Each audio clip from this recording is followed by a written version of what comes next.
வணக்கம் காய்ஸ். வாழ்க்கை எதை நோக்கி பயணமாக போகுதுன்ற பயணத்தில் டே 10. இன்றைக்கி ரொம்ப ஸ்பெஷல் டே. நான் 10 டேஸ் ஆஃப் வீடியோ போஸ்ட் பண்ணிக்கிறேன். வாழ்க்கையில் இந்த விஷயம்லாம் நான் பண்ணவே கூடாதுன்ற விஷயம், நான் பண்ணவே மாட்டேன்ற ஒரு விஷயம் தான் கான்டென்ட் க்ரியேஷன். நான் பேசுவேனா, இந்த மாதிரி வீடியோலாம் போஸ்ட் பண்ணுவேனான்ற மாதிரி ஒரு வாழ்க்கையை தான் நான் வாழ்ந்தேன். அதை பிரேக் பண்ண இயர் 2026. அதுக்கான சேஸ். இதுக்கு மேலே இன்னும் வீடியோ நல்லா போஸ்ட் பண்ணிகிட்டே தான் இருக்குவேன். ரெஸ்பாண்டு அவ்வளோவா வரலனாலும் சில ரெஸ்பாண்டு எனக்கு பிடிச்சிருக்கு. அவங்க சொல்கிற விதம் நல்லா இருக்குது ப்ரோ, வீடியோ போஸ்ட் பண்ணுங்க அப்படின்ட்டு. அதை தாண்டி எனக்கு அது ரொம்ப மோட்டிவேட்டடாக இருக்குது. த்ரூ அவுட் த டே ஒரு பிஸி ஷெட்யூலில் இருக்கிற மாதிரி வீடியோஸ் கேப்சர்ஸ் பண்ணிகிட்டே இருக்கணும். ஸோ என் ஒர்க்கை நான் கம்ப்ளீட் பண்ணிடுறேன்.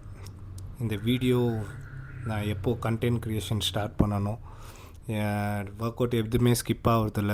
இன்றைக்கி ஆர்ம்ஸு தரமாக ஒர்க் அவுட் போட்டு ஒரு ஹாப்பினஸோடு ஒரு ஒர்க் அவுட்டை எண்ட் பண்ணிவிட்டு சடனாக இன்னொரு சர்ப்ரைஸ் பார்த்தா நம்ம யுவா ப்ரோ. அவரை பார்த்த பின் மிகவும் சந்தோஷம். அப்படியே கண்டிஷனை காத்துட்டு கொஞ்சம் போசிங் லேர்னிங் நம்ம எல்லாருக்கிட்டேயும் கற்றுக்குவோம். அதில் ஒரு ப்ரோ கிடைக்கும் போது விட்ருவோமா, அவர்கிட்ட கற்று முச்சுக்கினே வீட்டுக்கு போகிற வழியில் ஏர்கட் எப்போவுமே கிளாமராக சுற்றணும். Post meal rice and chicken, பாக்கியான ஸ்டெப்ஸ் லில்லியும் ஷேடோவும் வச்சு